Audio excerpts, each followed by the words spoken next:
are their sensibilities, their sensitivities not becoming numbed by these experiences? Is their humanity not being gradually eroded by these experiences that they go through?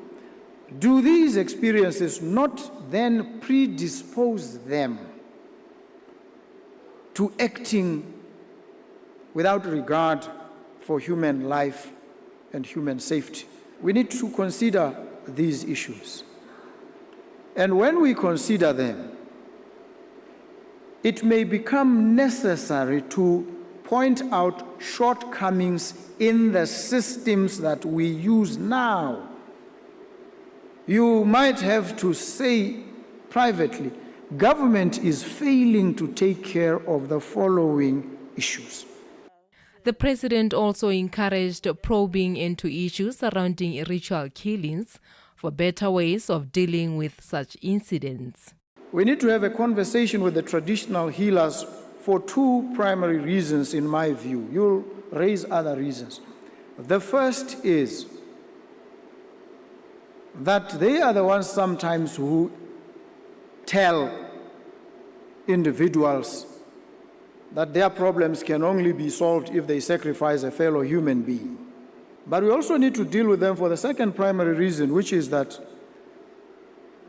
individuals who commit crime, because of these traditional beliefs, we need to engage in conversations with them so that they can also become the tripwire, the early warning system for the justice process. Nonetheless, it was revealed that there has been a decline in crime trends due to cluster policing. As of December 2024, there were 774 active community policing clusters nationally, compared to 750 in 2023. This is a commendable development because we need more clusters for wider coverage and maximum impact. These clusters are now also able to embrace and take into consideration the role of the youth who are highly involved as perpetrators and victims of crime at the same time. Mr. President, I wish to assure you of a productive engagement and the formulation of an effective and credible crime management product as we continue to align and solidify our efforts towards the effective delivery of the people's mandate. The two-day engagement by law enforcement agencies and other stakeholders is expected to explore ways to contribute to a crime-free country. Monica Sotswaila, BTV News, Gaborone. Still at the conference, President Advocate Duma Bongko called on the Botswana Police Service and stakeholders to forge partnerships that will help examine and seek unique pathways to tackle complex crimes, including gender-based violence. The president further said, due to the evolving social dynamics and technology, crime incidents now demand urgent and innovative responses. The two-day conference aims to give participants a platform to share best practices in crime prevention and help participants to comprehend the crime landscape both locally and internationally. We have to work together. We have to collaborate. So we must have interagency collaboration in the first instance. The Botswana Police must cooperate with the Botswana Defence Force, and they did collaborate over the festive season. And they rolled out Operation Pabalesel. They were visible, and they dealt with most of the intrusive, violent crimes that we often face. But we face another developing type of crime: violence against the person, in instances called gender-based violence. This is a very complex species species of crime. It is complex because it originates and resides in the most private estuaries, in the private spaces, where the Constitution, I think it's Section 9, assures people of their privacy. How do we police these private estuaries? This is a difficult question. Still with the ongoing National Conference on Crime Prevention, Deputy Commissioner of Crime Investigations, Mr. Busang Lesola, said incidents of missing persons are worrisome, as currently over 170 persons are missing since 2020. He revealed this during deliberations on understanding the criminal landscape in Botswana in efforts to map best policing strategies to address criminal trends. Most of these people, Baba Misa, especially between 20 and 45 years. But ba ile go ba ileng teng ba sa laele me a kwa nna ya la re motho a ke mmono go da boa. You need to lwena le bona gore ba re tshwenyang ke ba sa bona le gale ka lebela from 2020 those that were not recovered by 39, 21 by 45, 22 by 33, 24 last year 62. Re santse re sa itse go batho ba leng teng.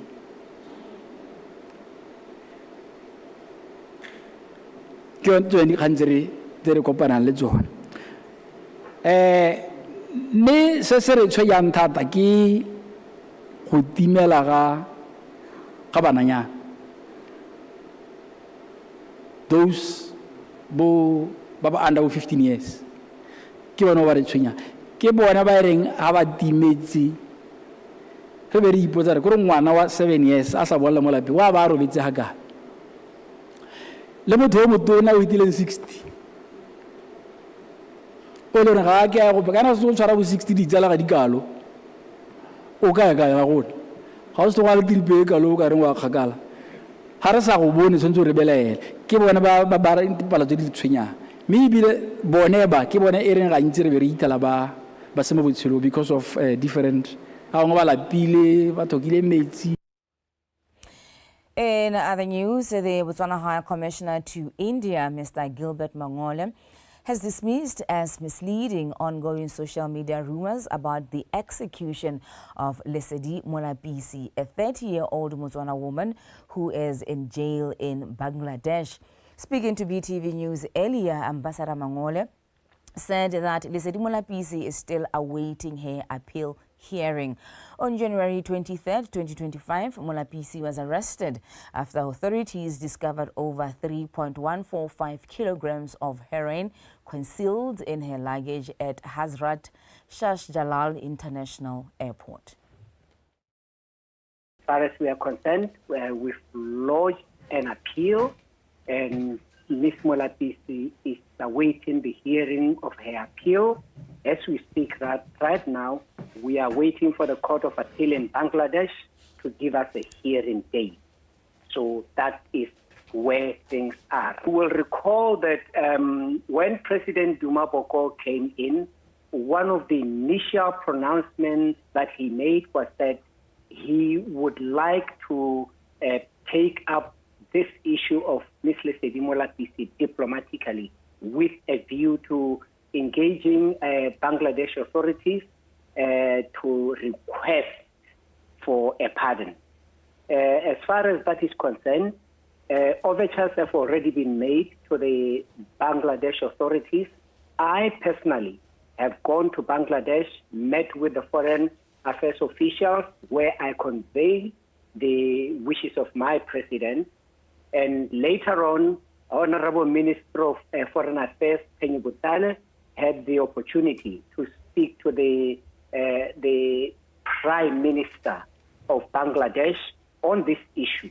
And it has been agreed that the matter will now be escalated to the two presidents. So what we are now working on is for our President, Advocate Dumaboko, to speak to the President of Bangladesh on this matter.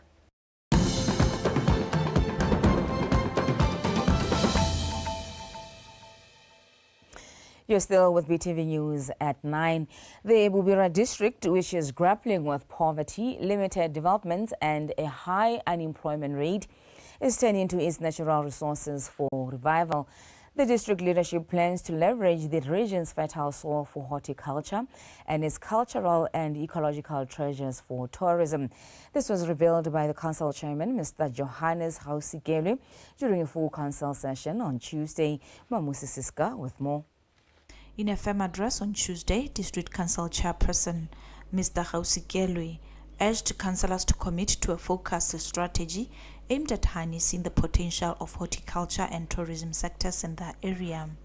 He emphasized that the sectors could unlock jobs, curb rural migration, and revitalize the district's stagnant economy. Tuli Block is one of the great special economic zones in the country, designated as an agro-business hub. By leveraging this strategic destination, we will encourage investment in commercial farming, agro-processing, and value addition industries that will create jobs and boost economic growth. My other important vision is to position Bubirwa as a premier tourist destination by showcasing its natural beauty, rich in culture, and abundant wildlife. Despite optimism, challenges persist. Poor implementation and infrastructure threaten the progress. No, the district has an abundance of natural resources that could help elevate people's lives. The problem lies in infrastructure. For example, areas like the Tuli Block and Mashatu have tourism potential, but their access routes are in disarray. However, the chairperson's speech failed to address the how. There is still no clear implementation strategy to turn these plans into reality. I would be grateful if the speech could outline concrete measures to address our challenges, particularly the recurring issue of elephants destroying our fields despite our ongoing plowing efforts. He will try with our effort, with our support, with the local support, that we deliver accordingly so that our area become an economic zone in terms of agricultural sector. To align with its pledges, the District Council has proposed a budget surpassing 179 million pula, focusing on prudent financial management and pioneering strategies to boost revenue streams. Mamusi Siska, BTV News, Bobonong. The General Manager of Water Utilities Corporation in Tutume, Mr. Abraham Malale, says the SOA water supply upgrade is progressing well despite being 4% behind schedule. Addressing community leaders for the 8 villages that will benefit from the scheme in Nata, Mr. Malale shared that the project, which commenced in November last year, failed to secure a license on time from Nata Land Board and the Department of Roads to lay out underground pipes. Bethany Mando has more. Dukwi village will be the distribution center for the SOA water supply upgrade project that will address water shortage in Kutamokhoreng, Moseti, SOA, Nata, Maposa, Mangotai and Sepako villages. This project brings hope to the residents of the 8 villages after it was delayed due to lack of funds. Truck and van hire has been awarded the project to the tune of 522 million pula, and it is expected to complete the project next year, November. The contractor is already on site and has started the construction of water storage tank in Dukwi. Moreover, the preparatory works for setting up the layout for pipes to SOA and Nata is also being done. This shows that the work has commenced.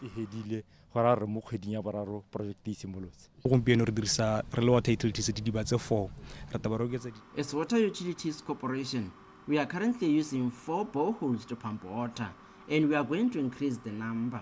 From the boreholes, we will pump water at Dukwi Water Works, where we'll treat the water through reverse osmosis. Planta reverse osmosis ke planta e leng gore e ntsha letswai mo metsing le go sala metsi a clean.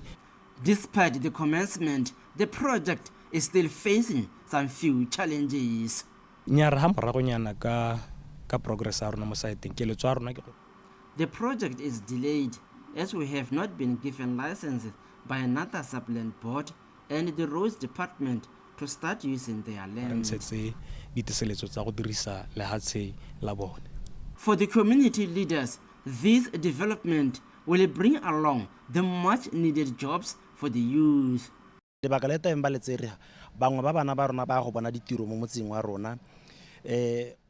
We expect that during the construction of the project, they will employ our youth in the constituency.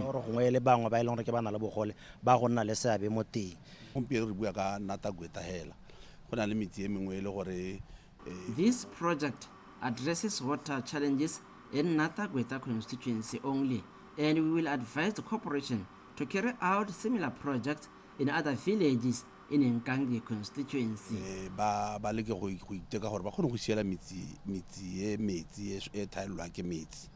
Upon completion, the sewer water supply upgrade project will supply water without shortage until 2042 without any need for major overhaul. Bethany Mantu, BTV News, Nata. Election observers from different political parties and independent organizations have indicated that the ongoing workshop organized by SADC will empower them to execute their duties well. Some of the observers spoke in an interview with BTV News in Mahalape regarding the workshop. Love More Mario with the details. It has become a norm that during elections, different stakeholders such as political parties and non-governmental organizations appoint their own elections observer to see through the process of elections. Many observers over the years have been relying on their general knowledge without any form of induction over this task. Realizing this challenge, SADC organized a seminar to capacitate them with much needed skills. They have targeted different political parties, defense and security organizations, representatives from both academia and journalists. We have invited responsible participants representing different organizations. I can confirm that election observers do carry their duties diligently without fear or favor.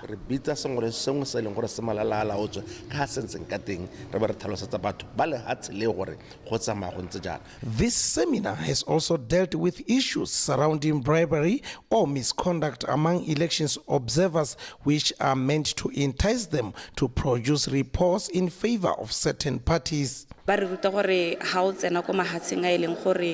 We are being taught on how to conduct ourselves when we are to carry out an observer mission. We are aware of bribery, but we know the standard procedures to avoid being involved in unlawful acts.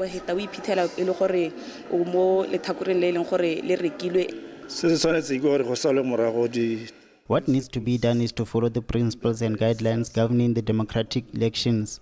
All SADC countries are expected to abide by these rules. Governing of running those elections. So comply to those standards. The media which took part in this training remains an important stakeholder in disseminating information during elections.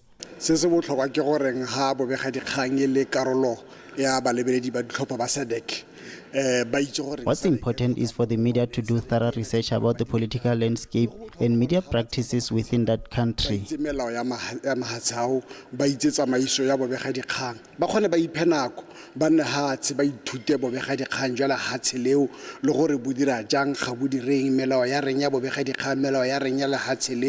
This workshop, organized by the SADC Electoral Advisory Committee, is expected to end on Friday, and Botswana is expected to send a team of election observers to Malawi and Tanzania for their upcoming elections. Lavmo Mario, BTV News, Mahalape. Hosorongwe is up next with sport.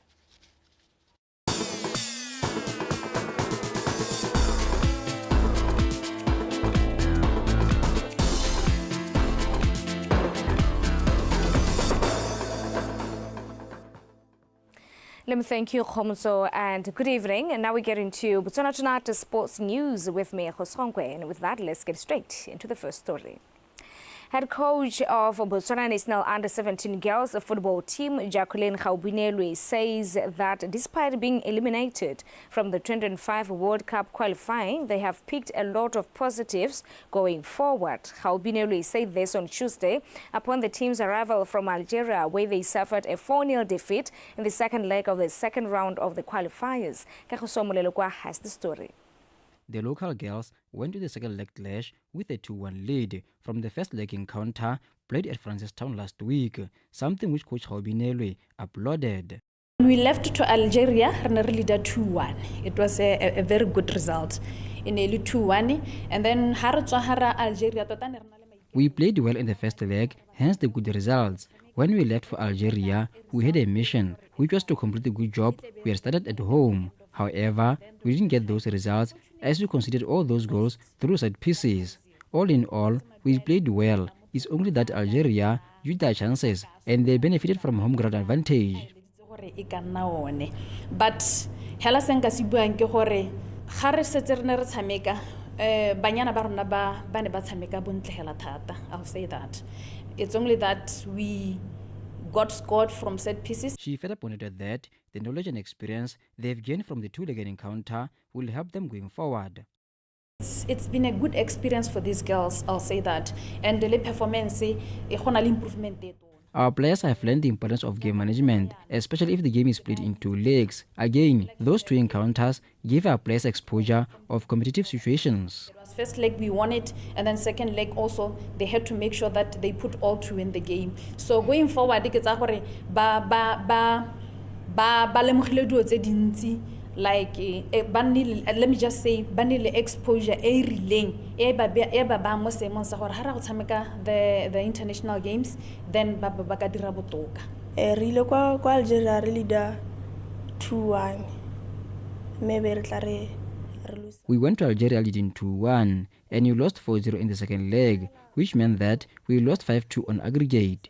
We lost the game because we went to Algeria with the mentality that we have already won the game, and that's how we lost it. Again, we are playing in an environment that we are not used to. Going forward, we are going to ensure that we work on our game management.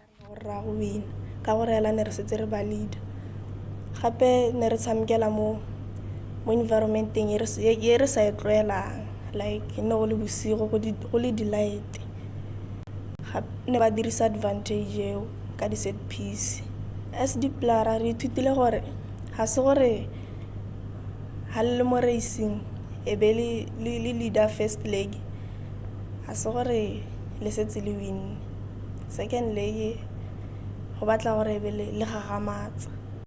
Now that the local girls are out, we'll now shift focus to this year's regional tournaments, such as Region 5 in June in Namibia, as well as Kosafa tournament.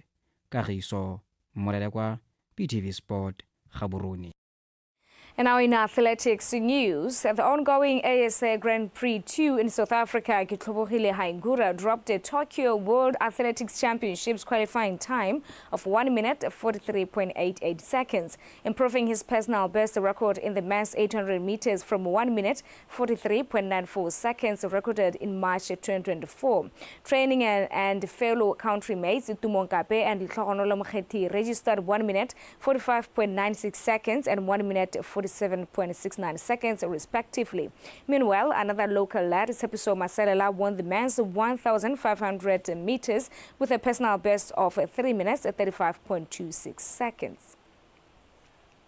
Moving on, team manager of Spiking Stars Ladies Volleyball Club, Thabo Tlale, says their primary goal as newcomers at the African Women's Volleyball Club Championship is to maintain high standards and secure a spot in the quarterfinals. Stars have secured their spot at the continent's top-tier tournament after finishing as the 2024 runners-up at the Zone 6 Senior Club Championship held in Gaborone. Khomsos Fago has the full story.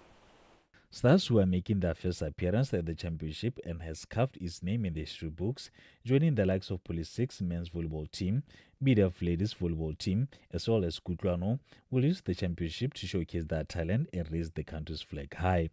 Keletso ya ka bua ke gore le rona re nne competitive. Gongwe re reach quarterfinal stage.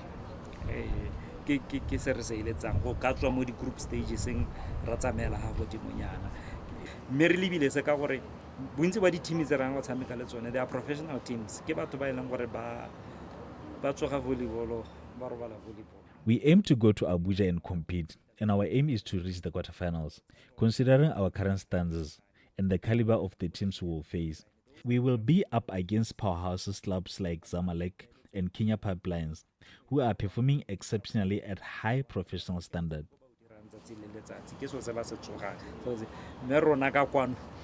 Club manager Thabo Tlale highlighted that preparations are in full swing, with financial support already received from the Botswana National Sport Commission (BNSC).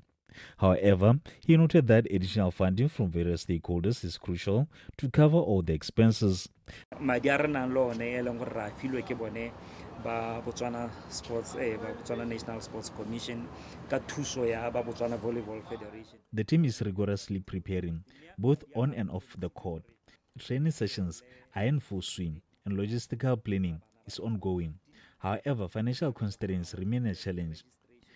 While Botswana National Sport Commission (BNSC) has provided 250,000 to cover transport and travel expenses, an additional 300,000 pula is needed to address costs such as accommodation. The club continues to appeal to the private sector for further support. 300,000, which is the balance, covering accommodation, covering travel. The competition will feature 24 of Africa's best volleyball teams, including defending champions Zamalek, 9-time winners Al Ahly of Egypt, and powerhouses from Kenya such as Kenya Pipeline and Kenya Prisons. It's been a long time since Botswana last competed on such prestigious stage, and Spiking Stars Volleyball Club is determined to seize the opportunity to raise the country's volleyball standards. This is not only a chance to showcase the immense talent in Botswana, but also to demonstrate the nation's ability to compete at the highest level. By virtue of coming out as position 2 on the annual Interclub Championship, which will also serve as a qualifying event for the International Volleyball Federation's 2025 Women's Club World Championship, is scheduled for Abuja, Nigeria, from the 1st to the 14th of April. Khomzo Sefako, BTV Sport, Gaborone. And that is all that we had for you from Botswana Tonight Sports Desk. Until we meet tomorrow, have a blessed night. Now let's give you a reminder of the headlines. Government to roll out special schools to enhance early childhood education.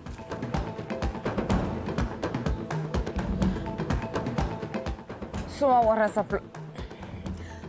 water supply scheme project progressing well despite being 4% behind schedule. And in sports, the national under-17 girls football team learns valuable lessons from its failure to qualify for the 2025 World Cup. Khosogonkwe bringing us to the end of our news bulletin this Wednesday evening. Topo Taposa was in sign language. Up next is the weather update. BTV News, Ikanyarona.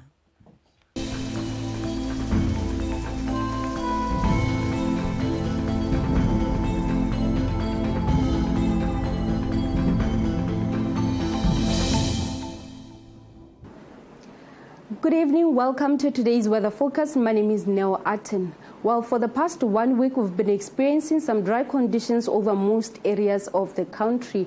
Even this morning, we only had a few drops reported from Ngojani Meteorological Station. While looking at the current satellite picture, clouds are visible over most areas of the country, and we're not really expecting these clouds to give us precipitation this evening. And tomorrow on Thursday, over southern, southeast Gauteng, southern central, and northeast, cloudy becoming partly cloudy conditions are anticipated. For Kalahari, Ganzi, Ngamiland, Chobe, and northern central, partly cloudy conditions are expected.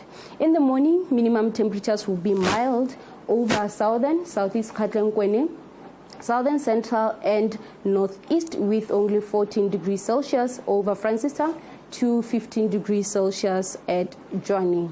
For Kalahari, Ganzi, Ngamiland, Chobe, and northern central, warm temperatures are anticipated, ranging between 16 degrees Celsius at Veda to 19 degrees Celsius at Maung. In the afternoon, warm temperatures are expected countrywide, with 27 degrees Celsius over Mahalape to about 32 degrees Celsius at Gumare.